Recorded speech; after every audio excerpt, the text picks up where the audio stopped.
So my name is Ann Russo. I'm Executive Director of the Dispute Resolution Board Foundation, and it is a pleasure to be hosting this webinar series today in partnership with AACE Brazil. We have a long positive relationship with AACE, and we're really grateful for the leadership of DRBF member and AACE member, Felipe Gutierrez, who is organizing this series for us and getting us kicked off today with two fantastic speakers, Diane Gallhofer, who is a member of the DRBF's Region 1 Board of Directors, and longtime member Alex Wagaman from Chile. So I will hand the microphone over to Felipe to get us started on today's session. Throughout the webinar, you're welcome to put Q&A into the Q&A box, chat messages into the chat. We'll keep an eye on those today. And we are recording, so we will make that link available to you after today's session. Felipe, you want to take on over? All right. Thank you very much, Anne, for the introduction. Thank you very much for everybody attending, for the institutions that are supporting us. This is a new program. And obviously the idea being sharing and multiplying knowledge and experience in and around dispute boards. So this is part of a series or a program that we have with the AACE Brazil section called Connection Program, whereby we basically do this, right? So we get together online and we get people from different places talking to other people in different places, and hopefully sharing some knowledge and some good experience. So this program has 8 weekly webinars. We'll be talking about different topics related to dispute boards. Every week it's a different thing. So it's a different group of people talking about different matters around dispute boards. And today we have Diane Gallhofer and Alex Wagaman, who will be talking to you about the role of construction experts in supporting well-functioning dispute boards. I'll jump into Portuguese just very quickly, just in case we have anyone who is in Brazil or from Brazil and wants to listen some words in Portuguese as well. Então, bem-vindos a todos, membros ou não da AACE Brasil. Esse é um programa em associação da nossa seção Brasil da AACE, em associação com a DRBF, que é uma associação mais importante na área de dispute boards do mundo. Então, nessa associação, a gente vai querer trazer para vocês conhecimento e experiência de profissionais com esse tipo de perfil, né, que tem trabalhado com isso em vários diferentes papéis relacionados ao dispute board. E nesse programa de 8 sessões, todas as semanas, até o dia 1 de março, a gente vai estar falando de um assunto diferente relacionado a dispute board, tá? São os comitês de resolução de disputas. Agora eu vou voltar para o inglês, porque é a língua do programa, mas se vocês tiverem dúvidas ou quiserem colocar questões em português ou em espanhol, em outro idioma, fiquem à vontade de fazer isso pelo questions and answers, tá bom? Pelo Q&A. All right, so getting back to the English language, I'll stop talking now. I'll give the mic to Diane Gallhofer. If you can briefly introduce yourself, Diane, please do so. And then as you go through I'll actually just take a step back. I'll quickly introduce Diane and Alex, both of them colleagues, professional colleagues and friends, I want to say. So Diane is the owner and the president of DGR Consultants, a firm that she's put together many years ago. She's a civil engineer with construction management background. She's been doing project and construction management work for a long time. I won't say the years. Well, I actually don't know the years, but Diane might be willing to give you more details on that. I know it's a very good experience. And she's, here we have a summary of all that she's accomplished, but as a member of the board of directors of the DRBF Region 1, she is definitely a very good representative of the association, and she'll be sharing very interesting experience and information in and around the dispute board knowledge she has. And sorry, Diane, I know it's not everything, and it's not, and I'm sorry if I'm missing some of the most relevant pieces. Please do compliment whatever I'm saying right now when you talk. All right. I'll just quickly go through Alex. So when he starts speaking, people already know who he is. Yeah. So Alex is the founder, partner of Bachmann Lawyers and Engineers. It's a originally Chilean firm that I understand has a presence in many countries. They do work internationally. We meet them as as colleagues from time to time, and opposing parties from time to time, and it's a very wealthy relationship. Yes. For many years. So he's a lawyer, an engineer, like his CV goes on and on. But he's a very well recognized professional in the construction industry, like bigly, if I can use that word, in Latin America. And also in other parts of the world, very active in everything that has to do with construction management, prevention, and resolution of disputes. So again, Alex, you're the same. If I missed anything that's you feel like it's important for the audience, please go ahead and use your when you use your mic, you can complement whatever I said. So that's me. I'm not here to talk about myself, so I'll just be hosting as a board member of the AACE Brazil section. I'll be hosting the event today. So the mic is yours, Diane. Please go ahead. All right. Well, thank you, and howdy from the great state of Texas, the United States. I'd like to first ask the audience, dispute boards, are they new to you? Are you familiar with them?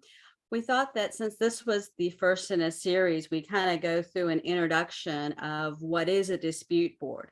And we can go into more detail or less detail depending upon the audience. So please use your chat buttons and kind of give us an idea of experience with dispute boards. A lot, a little, and we'll go from there.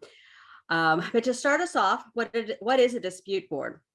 It's a board of impartial professionals formed at the beginning of the project to follow construction progress, encourage dispute prevention and avoidance, and assist in the resolution of disputes for the duration of the project. And one of the things that we encourage at the DRBF is really its avoidance. Our key term is avoidance. A good group of professionals will help you avoid getting into disputes, which is the goal, because once you get into disputes, the cost gets a lot higher.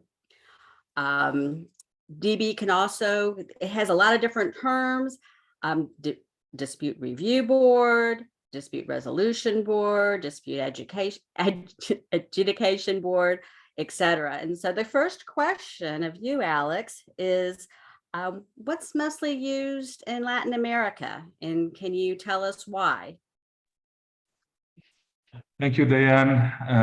I'm pleased to be here and see a lot of familiar names. So greetings to all of you. And I would like to share that this webinar kept me in a very remote place in Ecuador. So I'm with a very poor signal. So in advance, my apologies to have turned off my camera. Regarding your questions, the preference for some types of dispute boards depends on the country and the culture in Latin America. Today, we have statutory laws that introduce the dispute boards as an institution in Peru, Brazil, and in Costa Rica. And we have additionally a project of law in Chile. And on the other hand, related to public-private partnerships, we have technical panels, a sort of dispute boards, in almost all the Latin American countries. However, I must say that just speaking about dispute boards, the preference in the local regulations is in general the dispute adjudication board.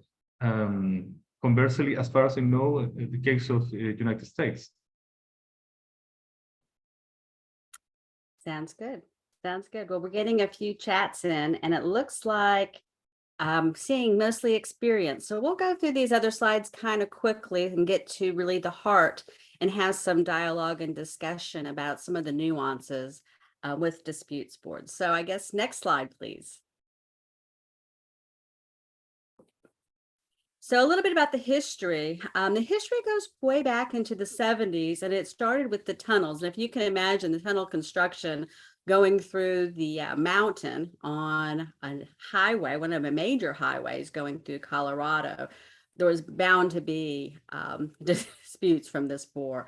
And that's where it started. It graduated in 1990. The World Bank starts to mandate the dispute board. The foundation is founded in 1996, and there's, publications and things that come after. Now, Alex, what is the history in Latin America with dispute boards? Well, the introduction of the dispute board have started basically in public projects, and particularly the projects financed by the multilateral development banks.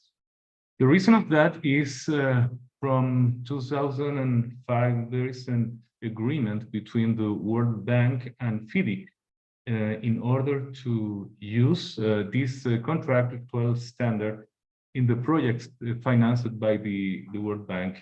And the FIDIC standard, as you know, includes in a mandatory way the use of dispute adjudication boards.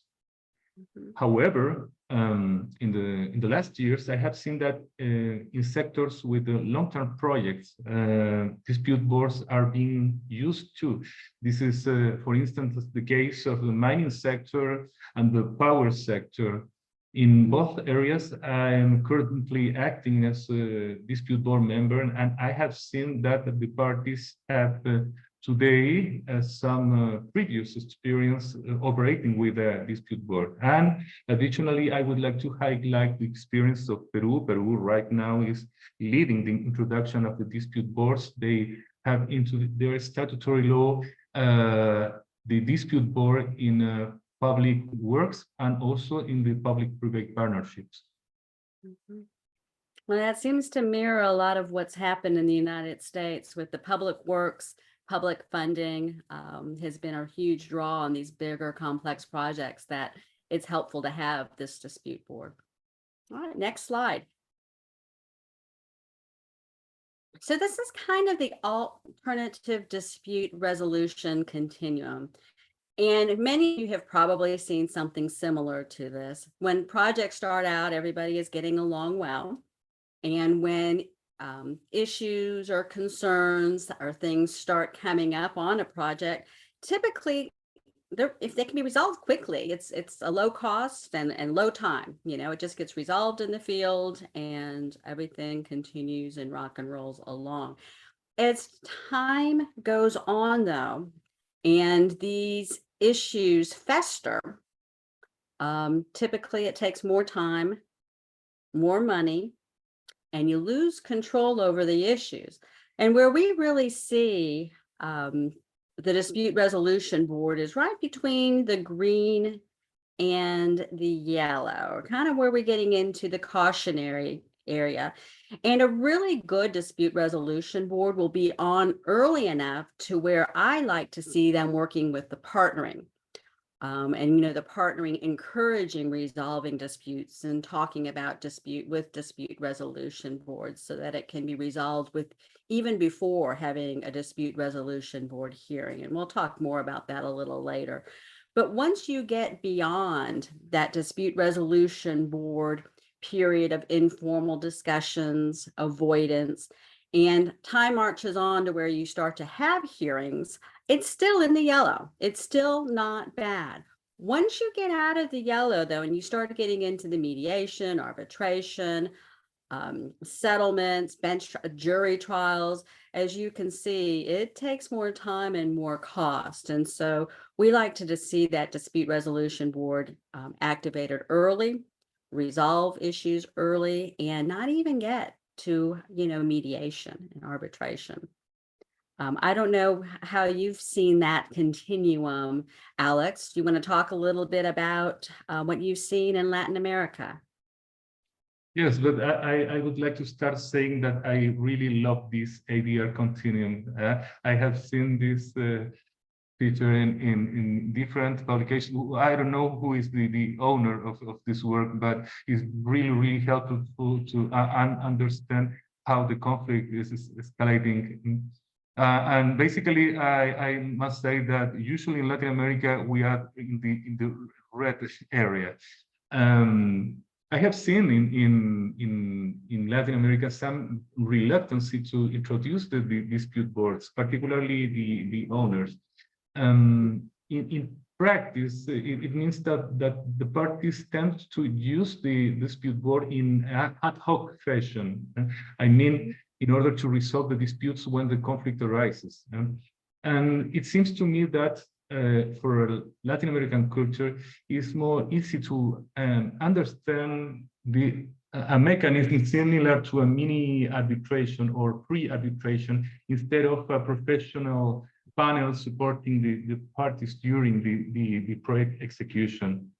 And that is the core of our adversarial culture that in practice prefer to postpone the discussion until the end of the project instead of preventing the conflicts when they could arise.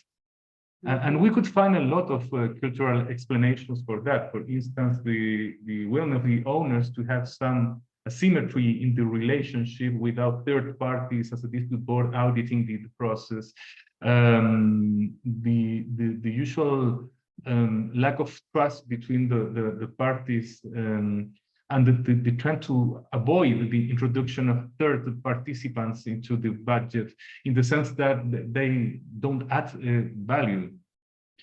Under my perspective, this is a big mistake because the evidence left by the DRBF and is here presented to ratify that.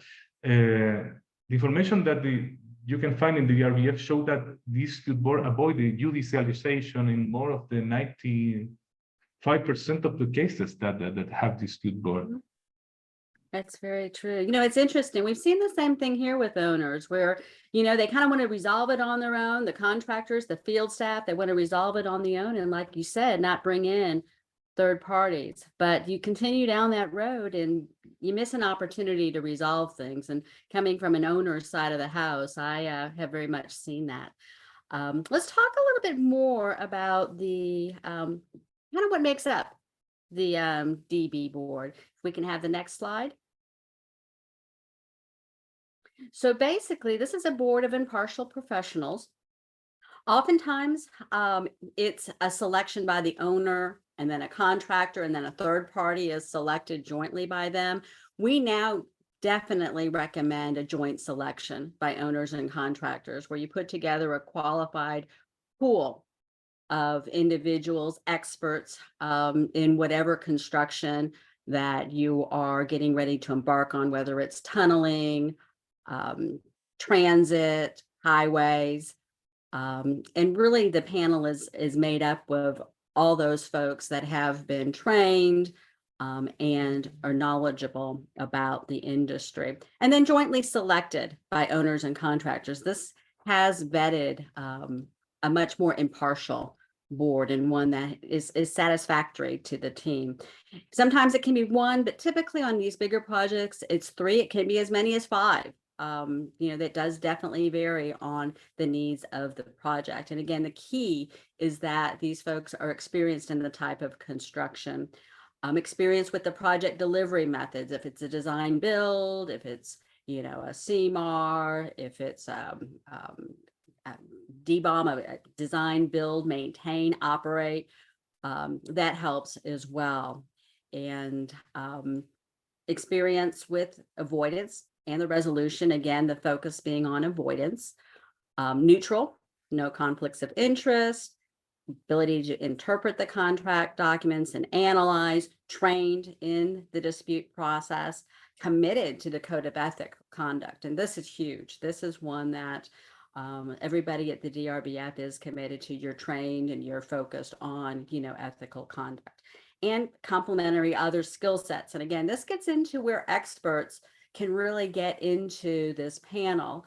I have seen now that auditors, accountants, schedulers, all these folks can fit into the panel on whatever the project is. If the project is a highly, schedule-driven project, if the project cost is, critical and important.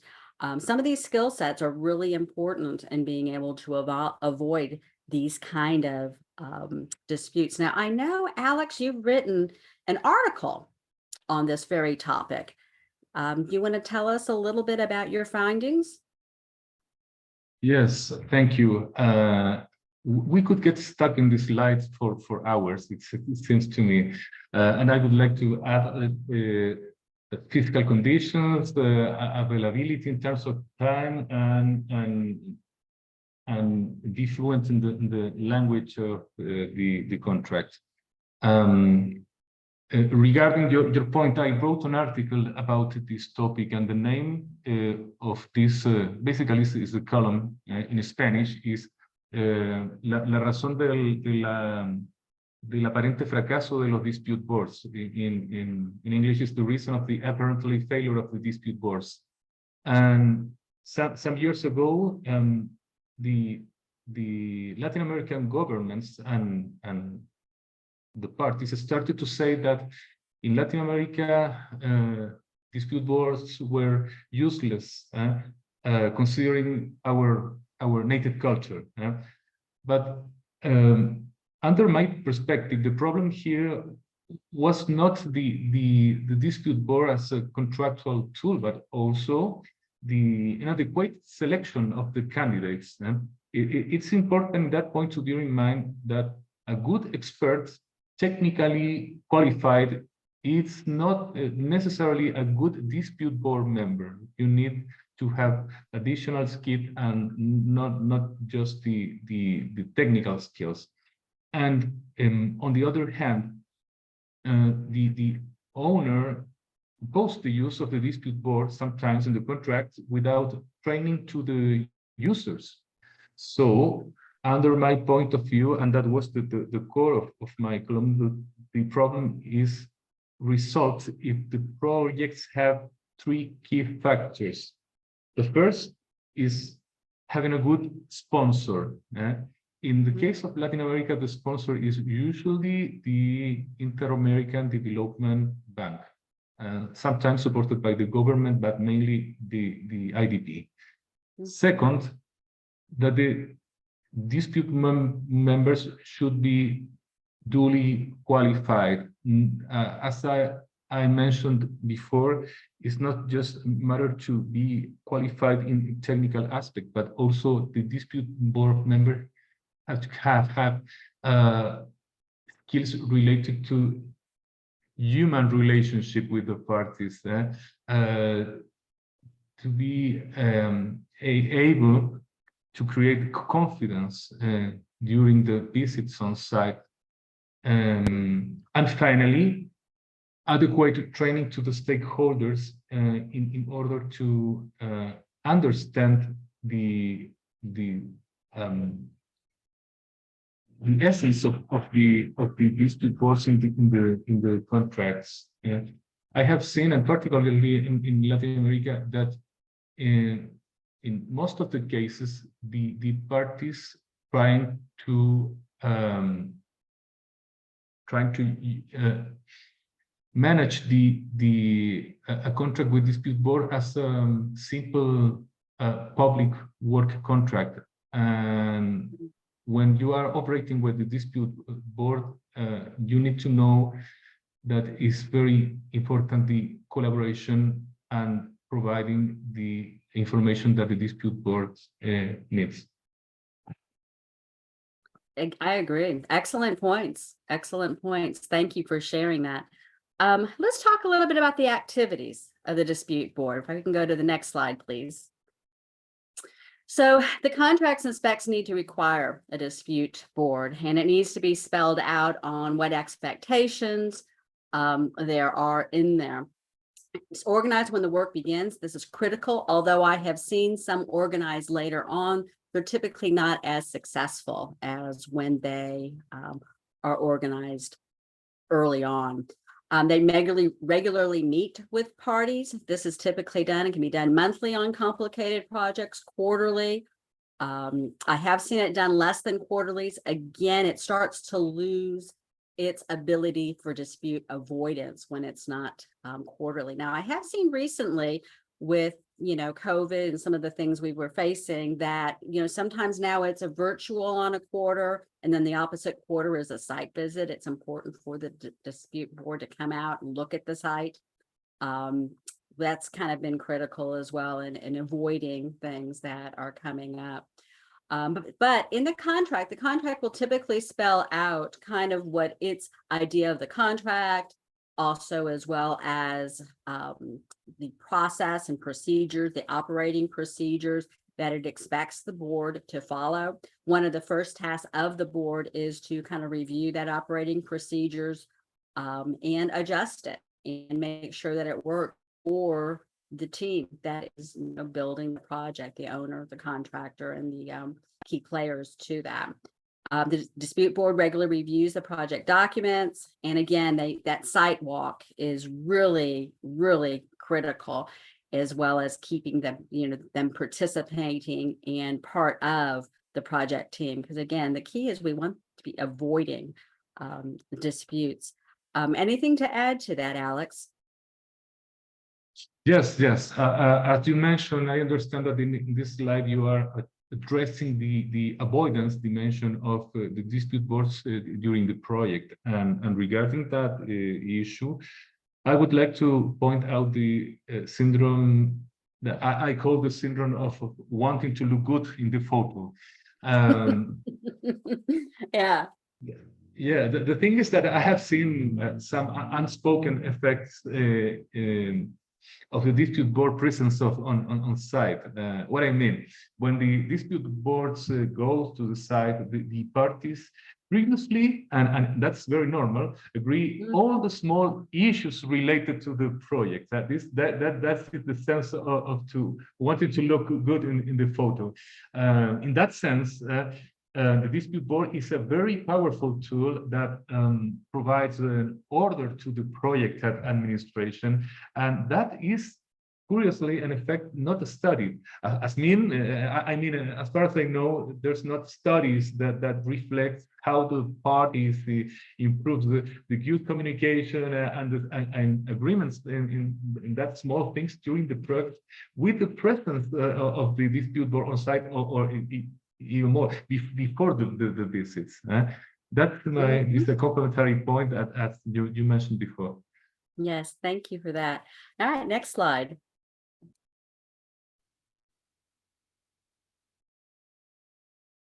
So again, we talked a lot about avoidance. And then let's talk a little bit about resolution and the process that goes through the resolution. Obviously, avoidance is just, work through and try to have the parties continue communications. So have you had any trends in Latin America of, these dispute boards working through with avoidance or resolution, Alex? I know in the States, on the projects that I have been on, avoidance has been key. When you have positive, active dispute boards and the owner and the contractor feels comfortable with the dispute voids, oftentimes you never get to a hearing, you never get to, that dispute level. Have you found the same things in Latin America? No, in Latin America, my experience is entirely different.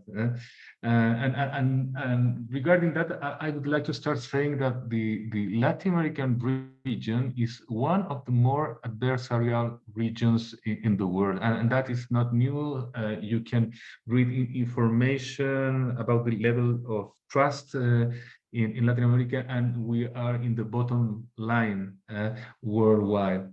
And let me give you some interesting information. Some weeks ago, Claudia Solomon, she's the president of the arbitral court of the International Chamber of Commerce.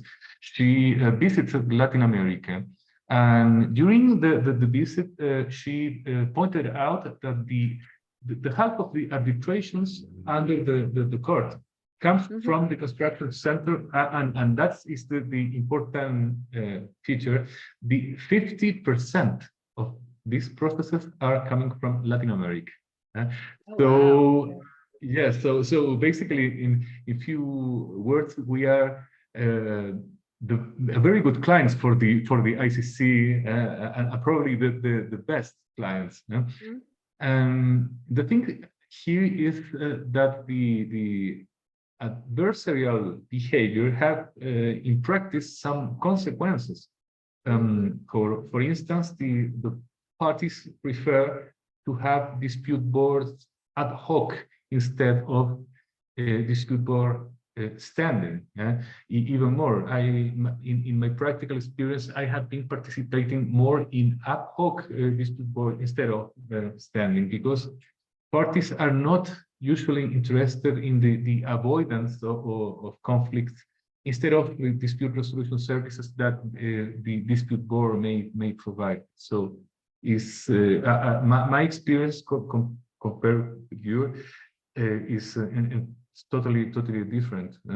And I think Yeah. that we have some points to pick up in order to know how we could improve the practice of the dispute courts during the project execution, and not just for dispute resolution stage.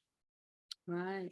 Well, and I think, having experts, on the team, and we'll talk a little bit about that, later, having experienced experts on the team, hopefully will move folks, more toward the avoidance piece.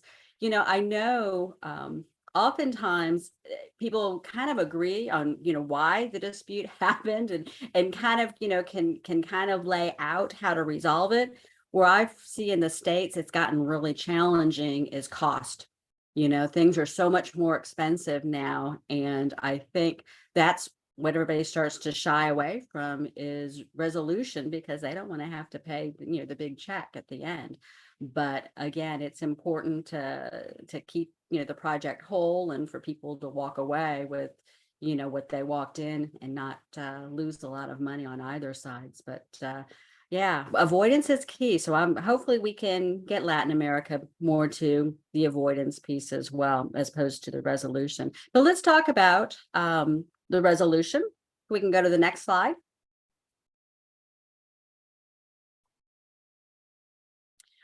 So I had talked a little bit earlier about dispute boards having informal opinions. And, when they're coming quarterly, this is why it's so important. It's important to discuss what issues are facing the team. We call them rocks in the road. And to get in front of, okay, well, why is this an issue? And, what have you guys been doing to resolve this issue? And to have those conversations. And I know on an owner side, when I was in the field office, oftentimes when the dispute board came, it was kind of a wake-up call. When you start talking about the issue or your view of the issue, all of a sudden it starts to sound maybe like it's not an issue at all. Or oftentimes I would hear, the contractor talk about the issue in front of the dispute board. And all of a sudden it's like, oh, yeah, that kind of is an issue. I can understand why, you hadn't expected that. And it was, unusual. And so again, it's a little bit like you said earlier, Alex, that sometimes, folks are in their best behaviors in front of a third party. But what also happens is you have more listening ears, more discussion, more talking through what the field now has viewed as a conflict. And so those informal opinions are important, and they can be as informal as just having a discussion, or they could be, and this is all spelled out in the DRBF's manual, it can be an informal hearing process, which is a much quicker process than the formal and comprehensive hearings. Now, in the States, one of the things we do, and I know we differ on this, is in the States, the opinions are advisory and non-binding. They are admissible later in arbitration and litigation, but they are non-binding. And sometimes this is good, sometimes it's bad.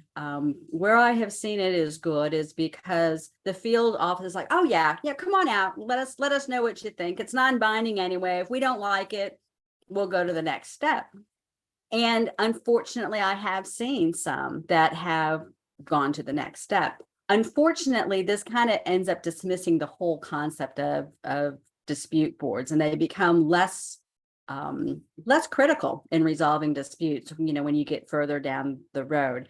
However, if they're binding, maybe they wouldn't be used as much. Being admissible later is kind of a key to the non-binding ones, knowing that, this opinion will later come before a jury or a judge or the arbitrator. But what are your experiences on that, Alex? What are your thoughts? A good point. Let's start with informal assistance. In Latin America, the informal assistance is not used as should be. And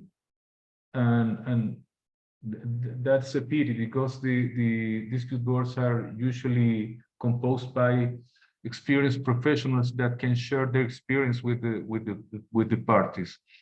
Mm-hmm. And on the other hand, related to the adjudication, I would like to address a couple of topics here, and particularly related to the dispute adjudication board, where I have my main experience and applied to Latin America. The first thing is, although if one of the parties do not challenge the DAB decision, and the latter turns on final and binding, in practical terms, I have seen that the lawyers find a way to go before the arbitration or tribunal. And it's not unusual that the arbitrator appointed, but particularly the tribunals, under my perspective, a lack of understanding, allow this practice and surrounding the final dimension of the DAB decision. Unfortunately, this is a fact, and we have no tools by the moment to avoid the right that one of the parties to go before a tribunal or arbitrator. But having said that, the good news is that under my experience, the arbitrators really value the DAB decisions and usually confirm the position of the DAB. And that is in some sense understandable, because the arbitrators are in practice lawyers, or in most of the cases, and the DAB decision, attending the composition of the panel is too much complex and normally contains technical aspects that in any case supersedes the knowledge and the professional skills of the arbitrator. And I think that in that sense we have work to do, particularly in the reliance that we should have with the decisions of the dispute boards. Well, and I have pointed out some really valuable comments, and what we have found is the farther it gets away from the technical folks to the judge and jury and attorneys, the less comfortable the field feels about that as well, because you're no longer talking about the technical merits of an issue. You are now talking about the legal, and that kind of leaves the team Yes. less control, and not really appreciative of that. And again, that's why it's important for that DB team to be working at the beginning and working the team through that.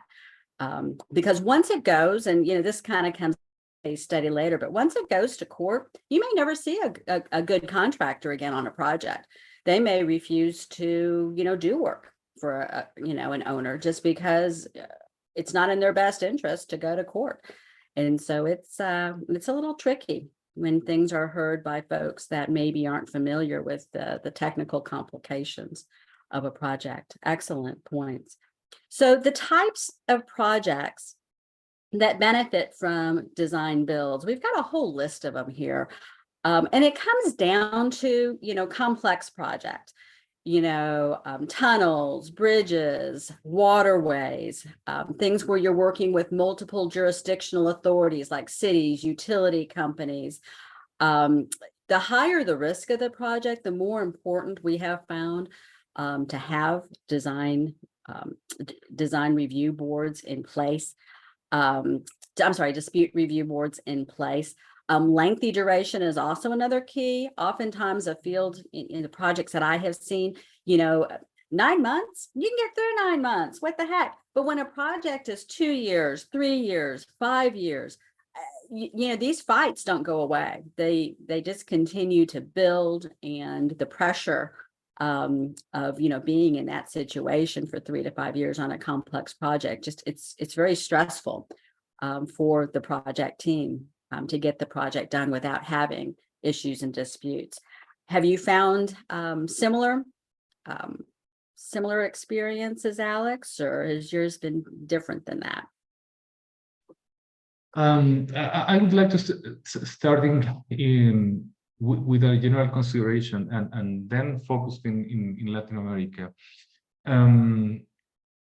In the implementation of the dispute boards, sometimes the key factors that are you showing the slide, I mean, the complexity of the project, the length, duration, and the higher risk are not considered.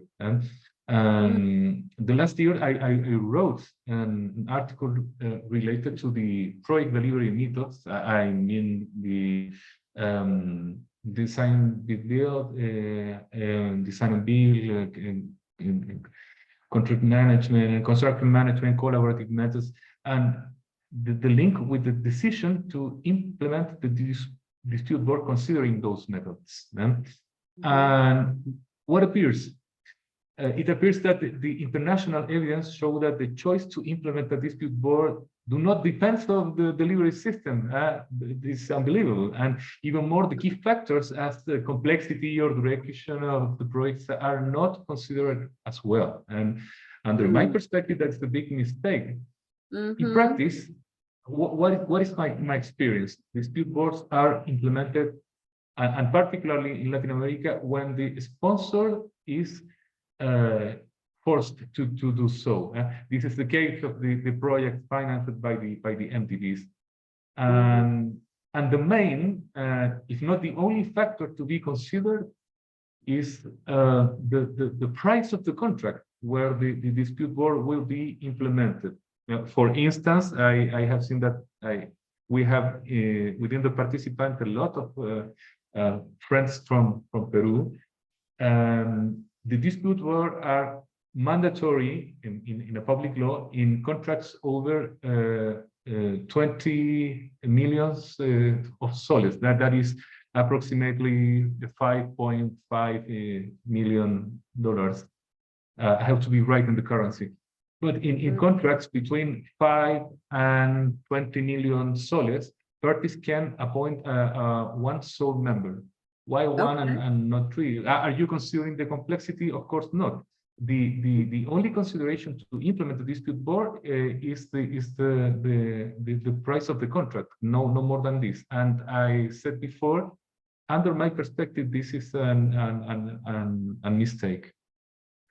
I would agree with you. Although sometimes price does indicate complexity, oftentimes it doesn't. So yeah, I agree with that point. Yes. Let's talk about the role of construction experts, which is the next time. And this is something that a lot of folks don't realize. All of the players that are important in resolving disputes and making sure that the project is successful and aren't thinking about the role that they may play. And oftentimes dispute resolution boards come in and they look at the issue, try to resolve what the issue is.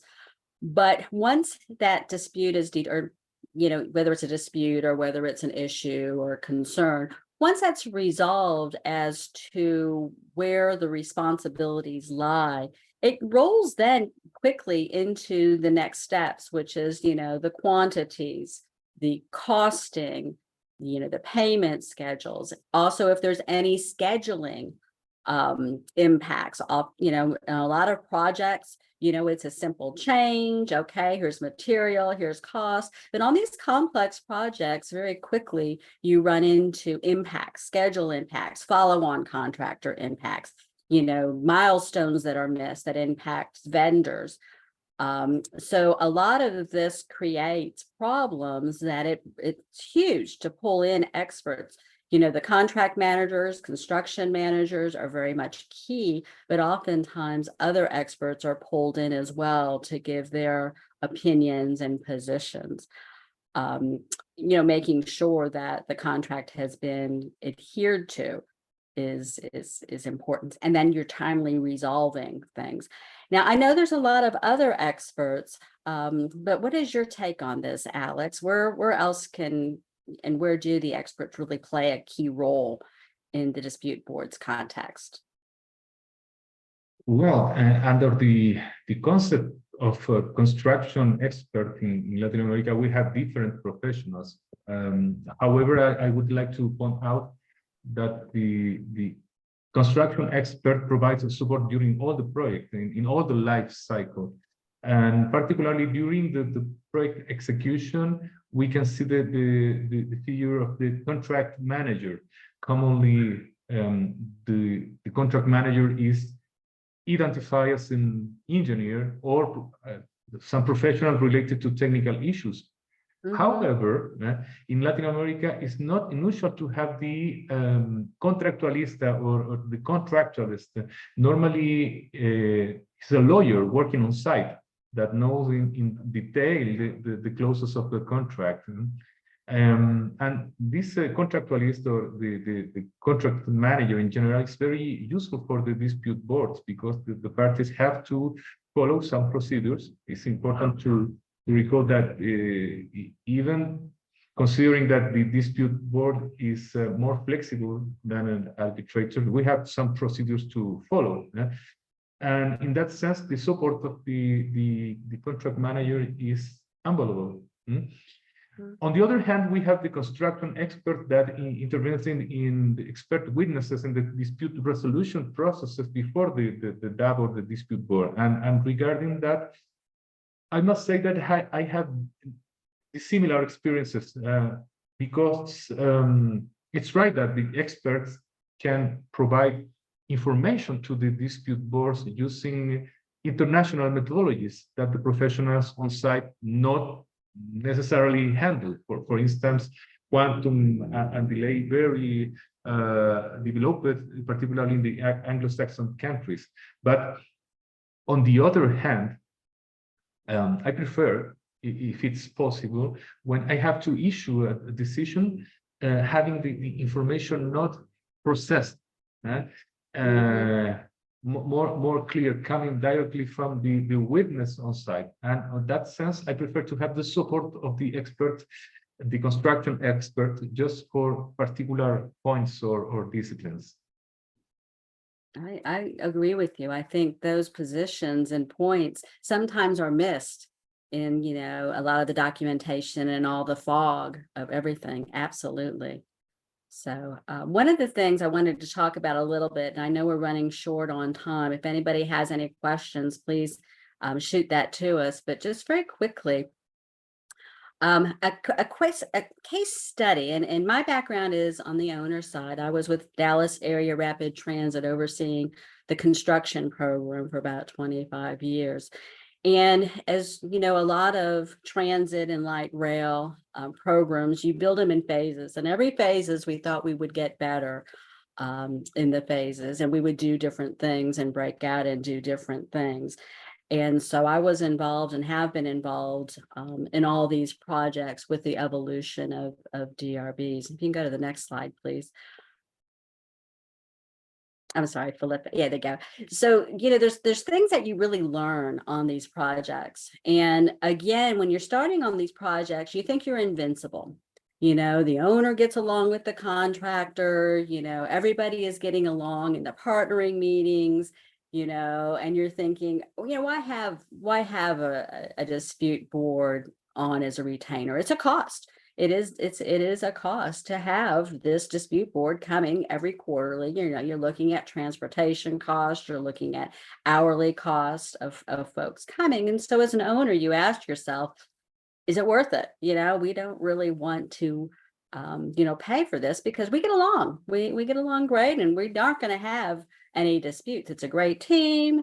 And nothing will happen. Well, that's at the beginning of the project, and everybody's kind of in that honeymoon stage. But as time goes on, the importance of that communication, partnering, having those quarterly scheduled DRB meetings or more often on a complex is huge. And that is so important, again, to avoid getting into a problem. And we have found more often than not, if we use them correctly, it was quick, it was easy, and it was something that we were able to resolve expeditiously. So one of the things, and this is a huge conversation that's done by a lot of folks, is the discussion whether either party can elevate to a DRB. And again, the benefit of having that DRB on site quarterly, sometimes that kind of forces the issue, particularly if you have a great partnering person as well. And there was a specific case that I was on where, the contractor kept talking about all these issues, all these problems, and, we kept asking, well, let's try out this DRB thing.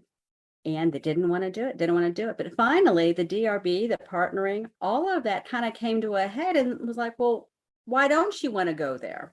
Obviously you're not making headway, in the field getting this thing resolved. Why not? Why not take it to the DRB? And really, after that happened, it became clear to me the importance of having a third party come to the site and resolve issues. And it helps for the field office too, because then you can out of it.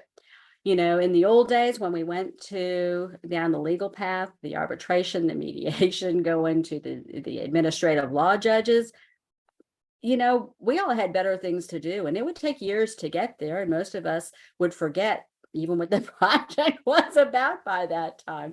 So again, having this dispute board come often really helped, I thought, getting the project progressed. And I know you've used a lot of technology now to support the operation of dispute boards. Alice, you want to tell us about what you guys been doing with technology? Yes, firstly, I fully agree with your conclusions, and regarding the technology, I would like to outline one of the main unexpected consequences of the recent pandemic. I have been participating in dispute boards in the last 10 years, and I have had experience to work as a dispute board member before, during, and after the pandemic back into normal. And I have seen the fast introduction of the technology to support the role of the dispute boards. A possibility to make visits to the site and the need to follow the project led to the stakeholders to introduce technological tools basically in two layers. First is the introduction of drones to avoid the site visits, and on the other hand, the video calls to keep the contact with the parties, considering the impossibility to have meetings in person. And on the other hand, the second layer is the improvement of mechanisms to help them in a more effective way the operation of the dispute boards. For instance, the parameterization of the ERPs, such as the case of SIP, to generate automatic reports to support the backup information required periodically by the dispute board. It seems to me that the pandemic made faster this process that have started in the last year, and the COVID, in some sense, push on a change of the culture in the project management environment. But please don't make me wrong. I'm not suggesting that the personal contact and the visit site in person should be replaced by drones and the video calls. What I'm specifically saying is that we can be more efficient, and the project management should be less expensive if we use the technologies now available in the market, moving from the system full in person between commas to hybrid formats that allows the dispute boards to make the visits and the meetings in person when it's really necessary. Right. And it's more eco-friendly and additionally allows to the project developers to have more professional alternatives to be supported. For instance, I have had the chance to work in the last couple of years in places so far as Burundi in Africa or Nepal, mainly supported by drones and video calls. So I think that in that sense, I fully agree with the lesson learned that you point out, and I just wanted to address this particular topic related to the technology. It's Yes. amazing, and we could discuss about this a couple of hours more, but I understand with on the line, so I finished my participation. All right. Well, thank you. And we're running out of time. I don't think we have any questions. Is that my understanding? Yes, how Diane, how Alex, thank you very much. It doesn't look like we have questions. Okay, well, if we could, I'd like to point out on the next slide, we do have a great dispute board manual, and it's available. The Dispute Resolution Board Foundation has been critical. They provide all kinds of resources and information on different countries and different cases and information. And I would certainly refer you to that.